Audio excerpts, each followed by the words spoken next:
है। तो शुरू करते हैं हमारा ये वीडियो। आप अपनी स्क्रीन पे देख पा रहे हैं पहला चैप्टर है। पहले चैप्टर का नाम है राष्ट्र निर्माण की चुनौतियां।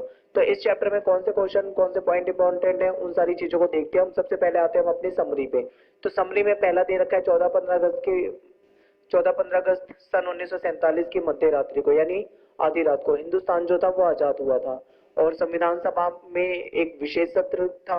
उसमें जो नेहरू जी थे हमारे पहले प्रधानमंत्री, उन्होंने एक भाषण दिया था, प्रसिद्ध भाषण, जिसको या तो भाग्यवधु से चिर प्रतीक्षित भेंट या उसको हम टेस्ट विद डेस्टिनी कह सकते हैं। ठीक है, तो अब यहाँ से क्वेश्चन बन सकता है कि संविधान सभा को संबोधित करते हुए हमारे देश के पहले प्रधानमंत्री नेहरू जी ने एक प्रसिद्ध भाषण दिया था, उसका नाम क्या है या उस भाषण को क्या कहते हैं? तो हम बोल सकते हैं भाग्यवधु से चिर प्रतीक्षित भेंट या ट्रिस्ट विद डेस्टिनी। तो ये हो गया हमारा पहला। सेकंड देखो, आजादी की लड़ाई के समय दो बातें ऐसी थी जिसपे सब सहमत थे, सभी तैयार थे कि भाई हाँ, ये चीजें तो जरूर होनी चाहिए। सबसे पहली बात ये थी कि जो शासन होगा वो लोकतांत्रिक तरीके से चलाया जाएगा। दूसरी बात ये थी कि सरकार जो होगी वो समाज के सभी वर्गों के लिए काम करेगी, यानी हर किसी के लिए काम करेगी। तो दोस्तों ये हो गया हमारे सामने। अब देखो यहाँ से एक इंपॉर्टेंट, ये सारी बातें इंपॉर्टेंट है इसलिए मैं आपको पढ़ के बता रहा हूँ। तीसरा है कि राष्ट्र निर्माण की जो चुनौतियां थी, तीन चुनौतियां थी या तीन प्रमुख चुनौतियां थी, वो कौन सी थी? तो पहली चुनौती ये है कि एकता और अखंडता। पहली चुनौती जो है वो क्या है? एकता और अखंडता। अब दिखाता हूं मैं आपको एकता और अखंडता की चुनौती। कि भारत आपको पता है एक ऐसा देश है जो कि अपने आकार में बहुत बड़ा देश है, और अगर हम बात करें जनसंख्या की तो दुनिया में दूसरे नंबर की बड़ी जनसंख्या भारत की है। यहाँ पे इतने सारे धर्मों को मानने वाले लोग रहते हैं, यहाँ पे इतनी डिफरेंट संस्कृतियां हैं, यहाँ पे अलग अलग भाषा को बोलने वाले लोग रहते हैं, अलग तरह का पहनावा है, अलग तरह का रहन सहन है, बातचीत करने का तरीका अलग है, त्योहार मनाने का तरीका अलग है, बहुत सारी विविधता है, यानी वैरायटी है। अब इतनी सारी वैरायटी होने के बाद, इतनी ज्यादा वैरायटी होने के बाद, इन सभी को एकजुट करने की चुनौती थी सबके सामने। ठीक है, तो ये हो गई पहली चुनौती, यानी एकता और अखंडता को खतरा था, तो यानी एकता और अखंडता की चुनौती। सेकंड जो पॉइंट है वो है लोकतंत्र की स्थापना। यानी हमने पहले से ही डिसाइड कर रखा था कि जब हमारा देश आजाद होगा तो हम अपने देश में लोकतांत्रिक सरकार बनाएंगे, यानी कि लोकतंत्र को स्थापित करेंगे। तो अब बात आती है भाई, लोकतंत्र को स्थापित करेंगे, ठीक है, लेकिन ये लोकतंत्र स्थापित कर पाना क्या इतना आसान था? इतना आसान नहीं था। तो दूसरी चुनौती थी लोकतंत्र को स्थापित करना। तीसरी चुनौती है समानता पर आधारित विकास, यानी इसका मतलब है कि समूचे समाज का विकास। इसको हम ऐसे बोल सकते हैं कि सारे समाज का विकास। ठीक है, तो इसमें बात ये रखी गई थी कि जो विकास होगा वो संपूर्ण समाज का कल्याण होगा, यानी पूरे समाज का कल्याण होगा, ना कि किसी एक विशेष वर्ग का। और यानी कि सभी के साथ समानता का व्यवहार किया जाएगा। सामाजिक रूप से जो वंचित वर्ग है और जो धार्मिक सांस्कृतिक अल्पसंख्यक लोग हैं, यानी कि जो मतलब वंचित लोग हैं, यानी कि जिनके साथ हमेशा से गलत होता है, जिनको जातिवाद का सामना करना पड़ा हो, या फिर जो किसी धर्म के लोग हो वो अल्पसंख्यक हो, कम संख्या में हो वो, तो उनके साथ भी गलत होता रहा है। तो ये सारी चीजें दोस्तों यहाँ पे बताई गई थी। ठीक है, तो ये हमारी तीसरी चुनौती हो गई। अब आते हैं हम अपने टॉपिक पे आगे। विभाजन। आपको पता है कि भारत का जो विभाजन था वो कितना दर्दनाक था, बहुत दर्दनाक था। और तो इसके बारे में थोड़ा सा बेसिक पढ़ते हैं, फिर बाद में आपको बताते हैं कि जो मुस्लिम लीग है दोस्तों, उसने द्विराष्ट्र सिद्धांत को अपनाने के लिए इतना दर्दनाक था, बहुत दर्दनाक। तो ये हमारी तीसरी चुनौती हो गई। अब आते हैं हम अपने टॉपिक पे आगे। विभाजन। आपको पता है कि भारत का जो विभाजन था वो कितना दर्दनाक था, बहुत दर्दनाक था। और तो इसके बारे में थोड़ा सा बेसिक पढ़ते हैं, फिर बाद में आपको बताते हैं कि जो मुस्लिम लीग है दोस्तों, उसने द्विराष्ट्र सिद्धांत को अपनाने के लिए तर्क दिया।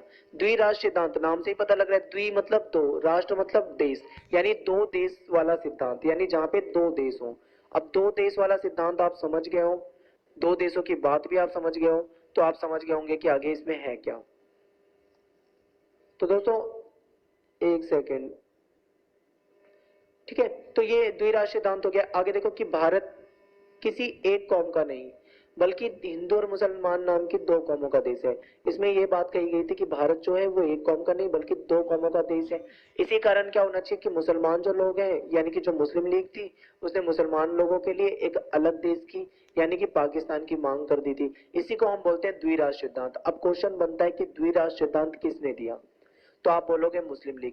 फिर द्विराष्ट्र सिद्धांत क्या है, तो आप बोलोगे कि भाई इसमें ये कहा गया था कि हिंदुस्तान जो है वो दो कौमों का देश है। आप पूरी कहानी बता दोगे।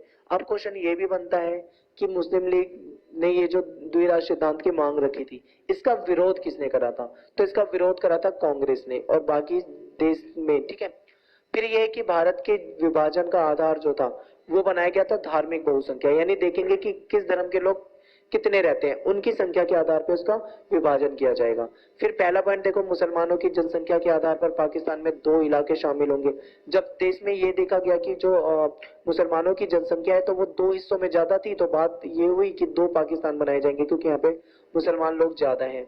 एक पूर्वी पाकिस्तान बन जाएगा और एक पश्चिमी पाकिस्तान बन जाएगा, और उसके बीच में जो रह जाएगा वो हो जाएगा भारत, यानी हिंदुस्तान धर्म को। यानी मुसलमानों की जनसंख्या के आधार पे दो पाकिस्तान बनेंगे, क्योंकि दो जगह मुसलमान ज्यादा थे, एक पूर्व में और एक पश्चिम में। तो पूर्व में जो होगा पाकिस्तान वो पूर्वी पाकिस्तान होगा, पश्चिम में जो होगा वो पश्चिमी पाकिस्तान होगा, और उसके बीच में अगर कोई जो क्षेत्र रह जाता है वो क्या हो जाएगा, वो भारत हो जाएगा। तो ये बात हुई थी। इसके बाद आते हैं हम पॉइंट 6 पे। मुस्लिम बहुल प्रत्येक इलाका पाकिस्तान में जाने को राजी नहीं था, यानी हर इलाका जहाँ पे मुसलमान ज्यादा हो, जरूरी नहीं है कि वो पाकिस्तान में जाने को राजी हो, ऐसा नहीं था, ठीक है, राजी नहीं थे। जो पश्चिमोत्तर सीमा प्रांत के नेता थे, खान अब्दुल गफ्फार खान, बहुत प्रसिद्ध नेता थे, इनको सीमांत गांधी बोला जाता था। इन्होंने द्विराष्ट्र सिद्धांत का, ये मुसलमान थे लेकिन फिर भी इन्होंने क्या करा, द्विराष्ट्र सिद्धांत का विरोध करा, लेकिन इनकी बातों को भी दबा दिया गया, इनकी बात नहीं मानी गई, जिन्ना की बात को माना गया। ब्रिटिश इंडिया के मुस्लिम बहुल प्रांत, यानी जो ब्रिटिश इंडिया था वहां पे जो मुसलमानों वाले जो इलाके थे, जैसे कि पंजाब हो गया, बंगाल हो गया, यहाँ पे अनेक हिस्से जो थे, यहाँ पे गैर मुस्लिम आबादी रहती थी, यानी यहाँ पे अनेक हिस्सों में गैर मुसलमान लोग रहते थे। ऐसे में इन प्रांतों का बंटवारा धार्मिक बहुसंख्या के आधार पर या जिले या उसके निचले स्तर पर किया गया था। ठीक है दोस्तों, तो ये हो गया हमारा यहां से पॉइंट। अब आते हैं हम अपने अगले पॉइंट पे। आगे हमारा पॉइंट अगला है कि भारत जो है इसका विभाजन केवल धर्म के आधार पर हुआ। भारत जो था इसका विभाजन केवल धर्म के आधार पर हुआ, इसलिए दोनों ओर के जो अल्पसंख्यक वर्ग थे वो असमंजस में थे कि उनका क्या होगा। यानी कि देखो, जब मान लो इधर ये इलाका जो पाकिस्तान बना दिया गया है, यहाँ पे हिंदू भी रहते हैं, अब जरूरी थोड़ा ना कि भाई मुसलमान ज्यादा है तो वहाँ हिंदू नहीं होंगे, वहाँ हिंदू भी थे, सिख भी थे और अन्य जाति के लोग भी थे, धर्म के लोग। अब बात ये आई कि अब इन लोगों का क्या होगा, क्योंकि भाई ये तो अल्पसंख्यक है, तो ये असमंजस में थे कि भाई कल क्या होगा, क्योंकि पाकिस्तान के नागरिक होंगे वो या भारत के नागरिक कहलाएंगे। विभाजन की समस्या,